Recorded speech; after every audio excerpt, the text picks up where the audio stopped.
CA में final में एक सब्जेक्ट है that is corporate and economic laws, ठीक है।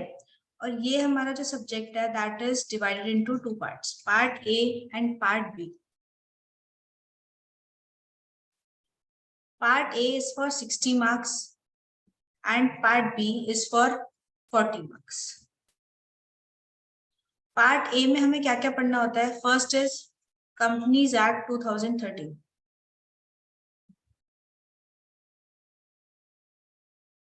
Second IBC 2016 insolvency and bankruptcy code, और third is corporate governance.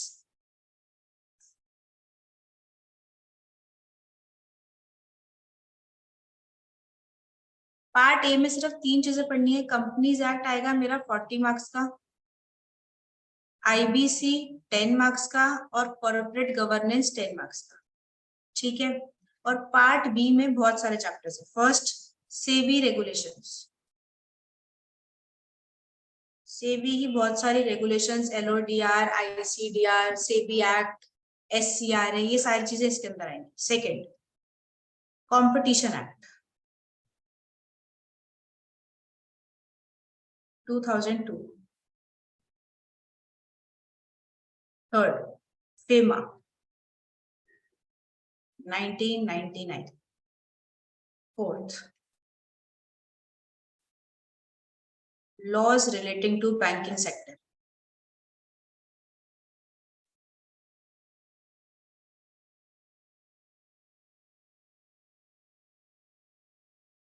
fifth laws relating to insurance sectors,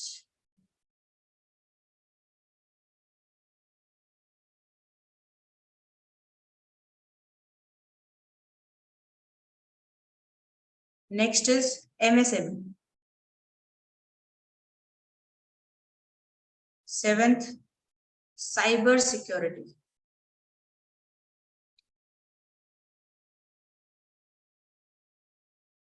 और eighth money laundering.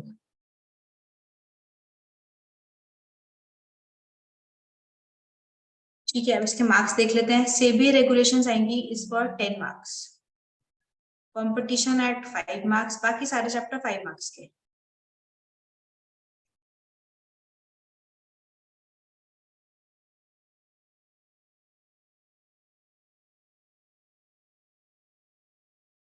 ठीक है, मतलब सारे चैप्टर्स में से सारे क्वेश्चंस आएंगे ही आएंगे, कोई भी ऐसा चैप्टर नहीं है जो आपका एग्जामिनर छोड़ देगा। ठीक है, एक बार समझते हैं हमारा सब्जेक्ट क्या है। सब्जेक्ट का नाम है economic and commercial laws, sorry corporate and commercial, corporate and economic laws. Corporate का मतलब क्या होता है? जो कंपनी के ऊपर लॉज लगते हैं। कॉर्पोरेट का मतलब जो कंपनीज के ऊपर लॉज लगते हैं। इकोनॉमिक लॉज का मतलब क्या होता है? मनी से रिलेटेड लॉस, जहां पे पैसा इन्वॉल्व होता है वहां वहां कौन से लॉस लगते हैं। तो फर्स्ट है कॉर्पोरेट लॉ। कॉर्पोरेट लॉ में मेरे 3 एक्ट हैं, कंपनीज एक्ट, आईबीसी और कॉर्पोरेट गवर्नेंस। ठीक है, कंपनीज एक्ट किसके ऊपर लगता है? कंपनी के ऊपर लगता है। कंपनी कैसे काम करेगी, क्या काम करेगी, ये सारी चीजें कहाँ लिखी है? कंपनीज एक्ट में लिखी है। दूसरा आईबीसी, आईबीसी का मतलब होता है insolvency and bankruptcy code, insolvency and bankruptcy code 2016। इसका मतलब क्या है? अगर कोई पर्सन या अगर कोई कंपनी इनसॉल्वेंट हो जाती है, इनसॉल्वेंट का मतलब होता है अगर कंपनी अनेबल टू पे डेट है, अगर कंपनी अपना डेट रीपे नहीं कर पा रही, डेट का मतलब लोन, अगर कंपनी डेट रीपे नहीं कर पा रही तो कंपनी को पहले क्या करते हैं? वाइंड अप कर देते हैं। वाइंड अप का मतलब अगर कंपनी अपना डेट रीपे नहीं कर पाएगी तो कंपनी को बंद कर दिया जाएगा। लेकिन ये तो गलत बात है। अगर कंपनी अपना डेट रीपे नहीं कर पा रही तो उसके साथ तो इतने सारे लोग जुड़े हुए हैं, कंपनी के अंदर डायरेक्टर्स भी होते हैं, कंपनी के एम्प्लॉइज भी होते हैं और बड़े सारे शेयर होल्डर्स भी होते हैं। अगर कंपनी को छोटी छोटी बातों में बंद कर दिया जाए तो ऐसे तो सबका ही खाना पीना बंद हो जाएगा। यस और नो? कोई भी फिर कंपनी में इन्वेस्ट करना ही छोड़ देंगे लोग। तो अगर कंपनी डेट रीपे नहीं कर पाई तो कंपनी ऑटोमेटिकली बंद है। लेकिन इसको ठीक करने के लिए क्या लाया गया, IBC 2016 लाया गया, और क्या बोला, अगर कंपनी डेट रीपे नहीं कर पाएगी, कंपनी इंसॉल्वेंट हो जाएगी, तो हम कंपनी को बंद नहीं करेंगे, कंपनी को रिवाइव करने की कोशिश करेंगे, कंपनी को दोबारा चलाने की कोशिश करेंगे। ठीक है, तो उस सारी बातें कौन कहता है, IBC 2016 में सारी चीजें लिखी है, कंपनी को रिवाइव कैसे करते हैं। उसके बाद कॉर्पोरेट गवर्नेंस। कॉर्पोरेट गवर्नेंस का मतलब होता है जब कंपनी बनती है तो कंपनी के ऊपर एक एक्ट लगता है, दैट इज LODR। LODR का मतलब होता है listing obligation and disclosure requirement regulations 2015। एक वर्ड बोला जाता है, कंपनीज को गुड कॉर्पोरेट गवर्नेंस फॉलो करना चाहिए। Good corporate governance. Good corporate governance का क्या मतलब होता है कि कंपनी के ऊपर जितने भी रूल्स एंड रेगुलेशंस लगते हैं, जितने भी एक्ट्स लगते हैं, उसको अच्छी तरह निभाना चाहिए। इसको बोलते हैं गुड कॉर्पोरेट गवर्नेंस। अच्छा, ये करता कौन है, कंपनी को तो सारे काम आते नहीं, कौन करते हैं, प्रोफेशनल्स करते हैं। कौन करते हैं सारे काम, प्रोफेशनल्स करते हैं। प्रोफेशनल का मतलब या तो CA, या तो CS, या तो CM। ठीक है, हमें लॉ क्यों पढ़ाया जा रहा है, ये क्यों पढ़ाया जा रहा है, कॉर्पोरेट और इकोनॉमिक लॉस क्यों पढ़ाया जा रहा है, क्योंकि आगे जाके कंपनी में जॉब करोगे या फिर प्रैक्टिस करोगे तो ये सारे लॉज क्या आपके ऊपर भी एप्लीकेबल होंगे, बिल्कुल होंगे। आपको ही सारे लॉ कंप्लाई करके देने पड़ेंगे कंपनी। समझ में आ गई बात, ठीक है। तो कॉर्पोरेट गवर्नेंस का मतलब होता है जब भी कंपनी लॉ को कंप्लाई करेगी, वो गुड कॉर्पोरेट गवर्नेंस से करेगी, अच्छे तरीके से करेगी, उसके ऊपर एक एक्ट लगता है, दैट इज LODR। ठीक है जी। उसके बाद कॉर्पोरेट लॉ की तो हमने बात कर ली है, 60 मार्क्स का आएगा, जिसमें से कंपनीज एक्ट 40 नंबर का आएगा, और IBC 10 मार्क्स का, कॉर्पोरेट गवर्नेंस 10 मार्क्स का। दूसरा है economic loss. Economic loss is for 40 marks. First है इसके अंदर सेबी रेगुलेशन है, सेबी रेगुलेशन आएंगी 10 मार्क्स की। कॉम्पिटिशन एक्ट आएगा। कॉम्पिटिशन क्या होता है मार्केट में बहुत ज्यादा कंपटीशन है हर चीज से रिलेटेड। अगर मैं कोई प्रोडक्ट बना रही हूँ तो उस चीज का कंपटीशन जरूर होगा, कोई ना कोई, बिल्कुल होगा। ठीक है, तो उस कंपटीशन को अच्छे से रेगुलेट करने के लिए एक्ट बनाया गया, दैट इज कॉम्पिटिशन एक्ट 2002। ठीक है। फेमा। फेमा का मतलब होता है फॉरेन एक्सचेंज मैनेजमेंट एक्ट 1999। अगर ऐसा हो सकता है कि कंपनी बाहर वाले फॉरेनर से पैसे ले रही है, बिल्कुल हो सकता है। कंपनी बाहर फॉरेनर से लोन ले रही है, या फिर कंपनी फॉरेन कंट्री में शेयर इशू करेगी, तो उसके ऊपर क्या लगेगा, फेमा लगेगा। फेमा क्यों लगेगा, अगर हम बाहर वाली कंट्री से लोन ले रहे हैं, या बाहर वाली कंट्री को लोन दे रहे हैं, या फिर शेयर इशू कर रहे हैं बाहर किसी दूसरी कंट्री के सिटीजन को, तो उसके अंदर फॉरेक्स इन्वॉल्व होगा। Forex is a foreign, forex का मतलब होता है फॉरेन एक्सचेंज या फॉरेन करेंसी, तो उसके ऊपर क्या लगता है, फेमा लगता है। उसके बाद बैंकिंग सेक्टर के ऊपर जो लॉज लगते हैं, इंश्योरेंस सेक्टर के ऊपर लॉज लगते हैं, MSME। MSME मतलब माइक्रो स्मॉल मीडियम एंटरप्राइजेस। ठीक है। नेक्स्ट है साइबर सिक्योरिटी। साइबर सिक्योरिटी जैसे आजकल ऑनलाइन फ्रॉड हो रहे हैं, दैट इज साइबर सिक्योरिटी। हम कंप्लेंट क्या करते हैं, साइबर सेल में करते हैं। ये सारी चीजें पढ़ाई जाएगी। मनी लॉन्ड्रिंग का मतलब होता है conversion of black money into white money. कई लोग ब्लैक मनी देते हैं। ब्लैक मनी का मतलब होता है ऐसी मनी जिसके ऊपर आपने टैक्स पे नहीं करा, उसको बोलते हैं ब्लैक मनी। ठीक है। और उससे क्या होता है, मनी लॉन्ड्रिंग होती है। मनी लॉन्ड्रिंग का मतलब ब्लैक मनी को व्हाइट मनी में कन्वर्ट करने का तरीका बता रखा है इस चैप्टर में। ठीक है जी। तो ये सारे चैप्टर हमारे 5 मार्क्स के हैं, सेबी रेगुलेशंस है 10 मार्क्स का। तो अभी एक थोड़ा सा इंट्रोडक्शन ले लेते हैं कंपनीज एक्ट का। कंपनीज एक्ट सबसे ज्यादा वेटेज वाला चैप्टर है, कंपनीज एक्ट 2013, और ये मेरा 40 मार्क्स का है। ठीक है जी। Companies act 2013। कंपनीज एक्ट लगता है किसके ऊपर है, कंपनी के ऊपर लगता है। कंपनी, कंपनी का मीनिंग क्या होता है, कंपनी का मीनिंग डिफाइन है section 2 clause 20 of companies act 2013। ठीक है। क्या मीनिंग है, company means a company, company means a company which is registered under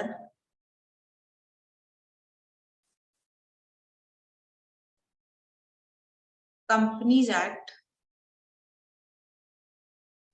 2013 or any previous company law, any previous company law। ठीक है। क्या मतलब है, कंपनी की डेफिनेशन कहाँ लिखी है, सेक्शन 2 क्लॉज 20 में लिखी है। क्या डेफिनेशन है, कंपनी क्या है? Company, company means a company which is registered under Companies Act 2013 और any previous company law। मतलब क्या हुआ? कंपनी क्या है? कंपनी है। ये सेक्शन क्या बोल रहा है? कंपनी क्या है? कंपनी जो कहाँ पे रजिस्टर्ड है? या तो कंपनीज एक्ट,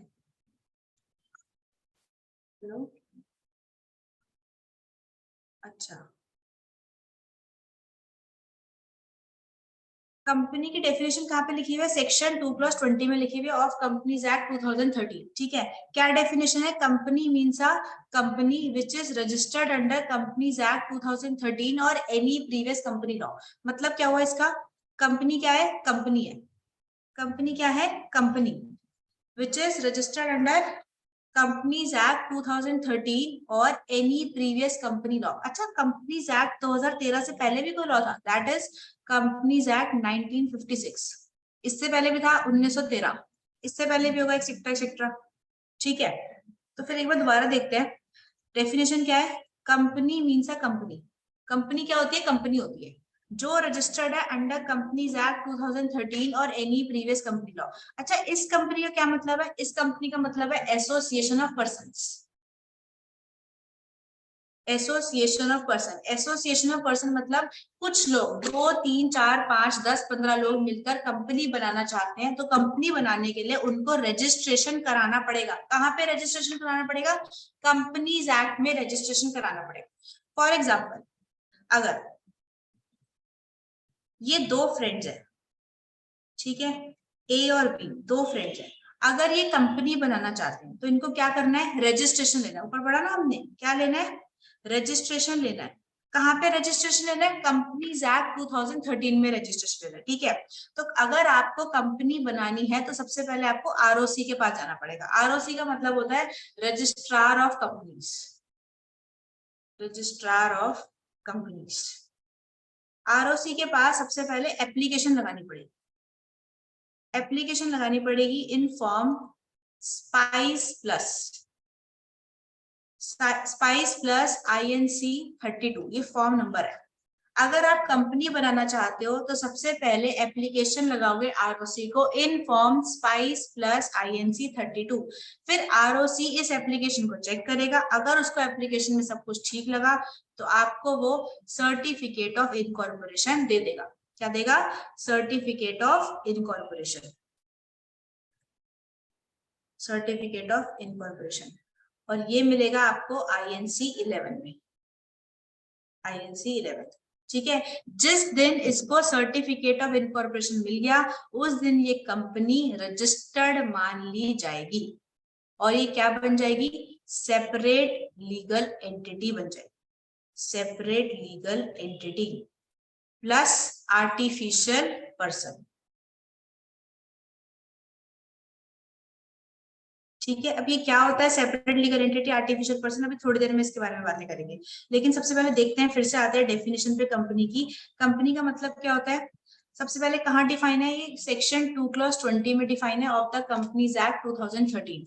क्या डेफिनेशन है? Company means a company, company क्या है? कंपनी है जो रजिस्टर्ड है अंडर कंपनीज एक्ट 2013 और एनी प्रीवियस कंपनी लॉ।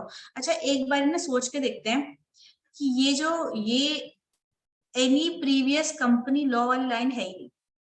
ठीक है, एनी प्रीवियस कंपनी लॉ वाली लाइन है नहीं। कहाँ तक डेफिनेशन है? यहाँ पे मेरी डेफिनेशन खत्म हो जाती है। Suppose company means a company which is registered under companies act 2013, मतलब कंपनी वो कंपनी जो रजिस्टर्ड कहाँ पे है? कंपनीज एक्ट 2013 में रजिस्टर्ड है, बस। ठीक है जी। अच्छा, रिलायंस कंपनी, रिलायंस कंपनी का मालिक है मुकेश अंबानी। क्या ये कंपनी है? आंसर इज यस, कंपनी है।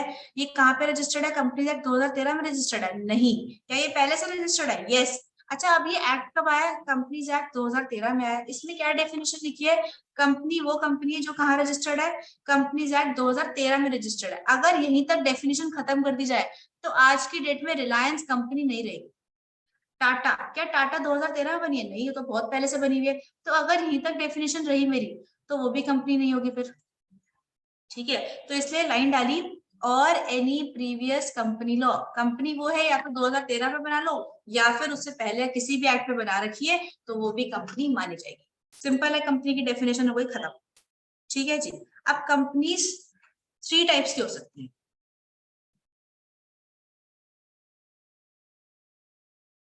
3 तरीके से कंपनी बना सकते हैं हम।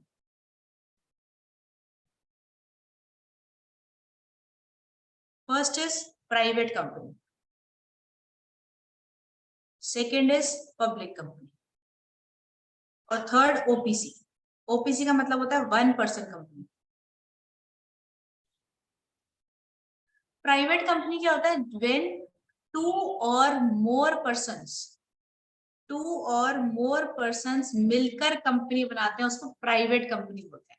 पब्लिक कंपनी होता है जब 7 और मोर पर्सन्स मिलकर बिजनेस करते हैं, मिलकर कंपनी बनाते हैं, उसको बोलते हैं पब्लिक कंपनी। ओपीसी मतलब 1% कंपनी, नाम से पता चल रहा है इसके अंदर कितने लोग होंगे, ओनली 1% होगा, सिर्फ और सिर्फ 1%, मिनिमम भी 1%, मैक्सिमम भी 1%। ठीक है जी, चलो ठीक है। प्राइवेट कंपनी में कितने लोग चाहिए? कम से कम 2 लोग चाहिए। पब्लिक में कितने लोग चाहिए? 7 लोग। ओपीसी में ओनली एंड ओनली 1%। ठीक है, ये तो होगा मिनिमम। और मैक्सिमम, मैक्सिमम कितने लोग चाहिए? प्राइवेट में 200। प्राइवेट कंपनी में मिनिमम लोग 2 होते हैं और मैक्सिमम 200 होते हैं। ठीक है जी। और पब्लिक में मैक्सिमम होते हैं अनलिमिटेड, और ओपीसी में मैक्सिमम 1, मिनिमम भी 1 और मैक्सिमम भी 1। अच्छा, 1% का क्या मतलब है? देखते हैं जरा एक बार और। कंपनी के अंदर 2 तरीके के लोग होते हैं। पहले होते हैं शेयर होल्डर्स, दूसरे होते हैं डायरेक्टर्स। ठीक है, शेयर होल्डर होता है जो कंपनी के अंदर फंड्स लगाता है, कंपनी में पैसा लगाता है, और डायरेक्टर होता है जो कंपनी का मैनेजमेंट संभालता है। ठीक है, ये दोनों पर्सन सेम भी हो सकते हैं और अलग अलग भी हो सकते हैं। ठीक है। अच्छा, वैसे जब हम सोल प्रोप्राइटरशिप खोलते हैं, सोल प्रोप्राइटरशिप का मतलब क्या होता है? ऐसा बिजनेस जिसके अंदर एक सिंगल पर्सन ओनर होगा। सिंगल पर्सन जहाँ पे ओनर होता है उसको बोलते हैं सोल प्रोप्राइटरशिप। ठीक है जी। अच्छा, अब ये सोल प्रोप्राइटरशिप में क्या यही पर्सन फंड्स लगाएगा? क्या यही पर्सन मैनेजमेंट संभालेगा? Answer is yes. लेकिन कंपनी के अंदर शेयर होल्डर, फंड्स लगाने वाले पर्सन अलग होते हैं और मैनेजमेंट संभालने वाले पर्सन अलग अलग होते हैं। इसलिए कंपनी को बोला जाता है it is an artificial person,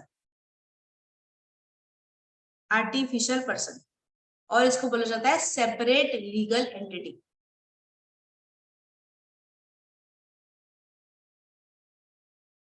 separate legal entity. ठीक है जी। अच्छा, ओनर कौन होता है? शेयर होल्डर फंड्स लगाते हैं। Shareholders are the owners of the company. जो पैसा लगाएगा वही ओनर होगा। ठीक है। अब यहाँ पे हम बात कर रहे थे प्राइवेट कंपनी में मिनिमम 2%, पर्सन मतलब शेयर होल्डर्स। ठीक है। पब्लिक में 7% मतलब 7 शेयर होल्डर होना चाहिए कम से कम। ओपीसी में 1 शेयर होल्डर होना चाहिए ओनली, मिनिमम भी 1 और मैक्सिमम भी 1। ठीक है। अच्छा ठीक है। और प्राइवेट कंपनी में मैक्सिमम कितने लोग हो सकते हैं, कितने शेयर होल्डर हो सकते हैं? 200 शेयर होल्डर हो सकते हैं। पब्लिक कंपनी में अनलिमिटेड शेयर होल्डर, ओपीसी में 1 शेयर होल्डर। सिंपल। ठीक है, आगे देखते हैं। अच्छा, अभी हम बात कर रहे थे सोल प्रोप्राइटरशिप की। सोल प्रोप्राइटरशिप में क्या होता है? एक सिंगल पर्सन ओनर होता है, वही पैसे लगाता है, वही मैनेजमेंट संभालता है, सारा काम वही करता है। लेकिन अगर सोल प्रोप्राइटरशिप को प्रॉफिट हुआ, कितने का प्रॉफिट हुआ? सोल प्रोप्राइटरशिप को मान लेते हैं 10 करोड़ का प्रॉफिट हुआ, तो ये प्रॉफिट सारा किसका है? उस सिंगल पर्सन का है, सिंगल प्रोप्राइटर का है, बिजनेसमैन का है? यस और नो? Answer is yes. ठीक है। लेकिन अगर इसको लॉस हुआ, लॉस भी कितने का हुआ? 10 करोड़ का लॉस हुआ, क्या लॉस भी सिंगल पर्सन का ही होगा? बिल्कुल होगा। मतलब सोल प्रोप्राइटर और sole proprietorship are the same person और different person? They are the same person. तो लिख सकते हैं सोल प्रोप्राइटर मतलब जो सिंगल बिजनेस ओनर है, sole proprietor and sole proprietorship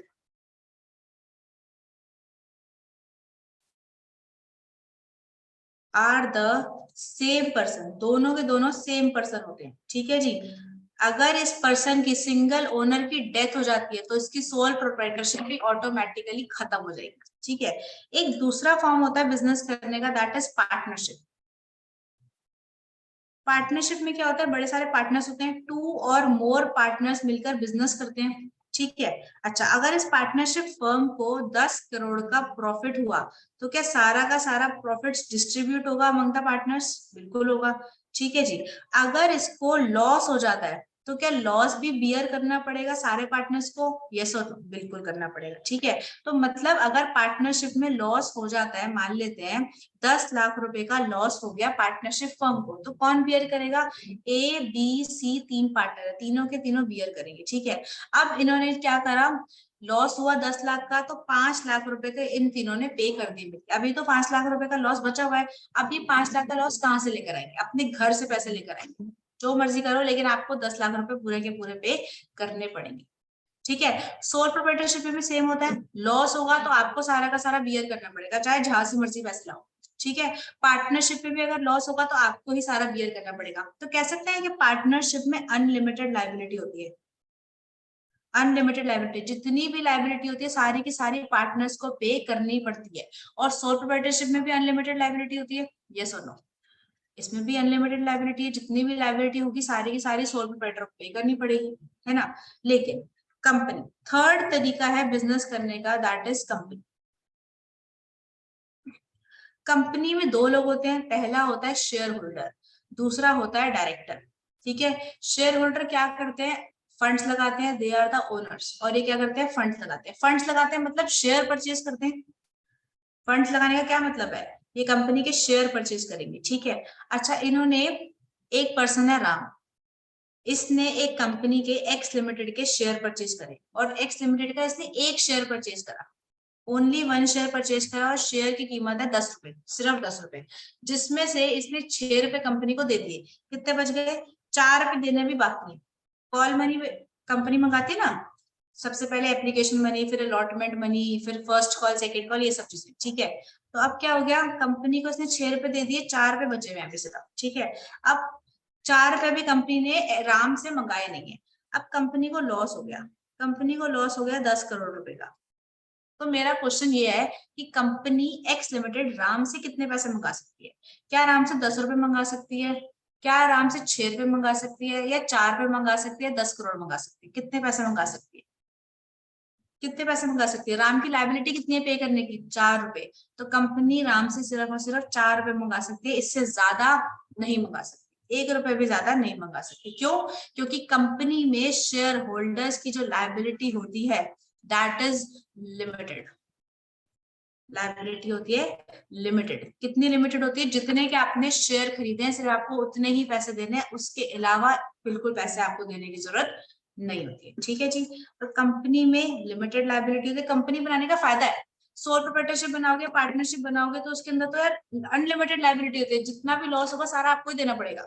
लेकिन कंपनी के अंदर जो लायबिलिटी आपकी कितनी होगी? जितने के आप शेयर खरीदोगे, बस, उससे ज्यादा आपको लायबिलिटी पे करने की जरूरत नहीं होती। This is a benefit of a company. ठीक है, आगे देखते हैं। कंपनी जब बन गई, कंपनी जब रजिस्टर्ड हो जाती है, तो अभी एक नाम लिया था हमने कि कंपनी क्या बन जाती है? आर्टिफिशियल पर्सन बन जाती है। क्या बन जाती है? Artificial person. जब कंपनी रजिस्टर्ड हो जाती है तो कंपनी को हम आर्टिफिशियल पर्सन बोलते हैं। अब पर्सन ना दो तरीके के हो सकते हैं, फर्स्ट इज नेचुरल पर्सन और दूसरा होता है आर्टिफिशियल पर्सन। नेचुरल पर्सन का मतलब क्या होता है? जैसे कि इंडिविजुअल्स, इंडिविजुअल मतलब आप और मेरे जैसे लोग। ठीक है, इंडिविजुअल। और आर्टिफिशियल पर्सन होता है कंपनी। नेचुरल पर्सन मतलब जिसको भगवान ने बनाया, आर्टिफिशियल पर्सन मतलब मैनमेड, जिसको इंसान ने बनाया। ठीक है, तो अगर एक बात बताओ बेटा, जब इंडिविजुअल्स क्या कॉन्ट्रैक्ट कर सकते हैं? बिल्कुल कर सकते हैं। क्या बिल्डिंग खरीद सकते हैं? बिल्डिंग भी खरीद सकते हैं, कुछ भी कर सकते हैं। क्या कोई प्लांट खरीद सकते हैं? कुछ भी कर सकते हैं। ठीक है, क्या कंपनी कॉन्ट्रैक्ट कर सकती है अपने नाम पर? Answer is yes. जब कंपनी रजिस्टर्ड हो जाती है तो कंपनी को आर्टिफिशियल पर्सन माना जाता है, और जो एक इंडिविजुअल कर सकता है वो सारे के सारे काम आर्टिफिशियल पर्सन भी कर सकता है, कंपनी भी कर सकती है अपने नाम से। ठीक है, इसको बोलते हैं आर्टिफिशियल पर्सन। इसको एक और नाम दिया जाता है, that is separate legal entity. Separate legal entity का मतलब क्या होता है? कि कंपनी अलग है और कंपनी के शेयर होल्डर अलग है। कंपनी अपने बिहाफ पर काम करेगी, कंपनी के शेयर होल्डर काम नहीं करेंगे। ठीक है, अगर कंपनी को 10 करोड़ का लॉस होता है तो वो कंपनी देगी, शेयर होल्डर नहीं देंगे। शेयर होल्डर कितने पैसे देंगे? सिर्फ जितने के उन्होंने शेयर खरीदे। सिंपल। ठीक है, तो ये कंसेप्ट है हमारा कंपनी का। इसकी डेफिनेशन कहाँ लिखी है? सेक्शन 2+20 में लिखी है। कंपनी को रजिस्टर करने का क्या तरीका होता है? जब हम कंपनी को रजिस्टर करना चाहते हैं तो आपको एप्लीकेशन लगानी पड़ेगी आरओसी को। स्पाइस प्लस INC 32 फॉर्म है। आरओसी आपकी एप्लीकेशन को चेक करेगा, उसे पसंद आ गई तो वो आपको सर्टिफिकेट ऑफ इनकॉर्पोरेशन दे देगा INC 11 में, और आपकी कंपनी रजिस्टर्ड हो जाएगी। और उसी दिन से क्या बन जाएगी? सेपरेट लीगल एंटिटी और आर्टिफिशियल पर्सन। अब जो भी काम करेगी कंपनी अपने नाम से करेगी, कंपनी के शेयर होल्डर या डायरेक्टर के नाम से कोई भी काम नहीं होगा, ठीक है। और जो भी लॉस होगा वो कंपनी खुद बियर करेगी, शेयर होल्डर बियर नहीं करेंगे। सिंपल, ठीक है। तो आज के लिए इतना ही करते हैं, बाकी करेंगे नेक्स्ट क्लास में। Thank you so much.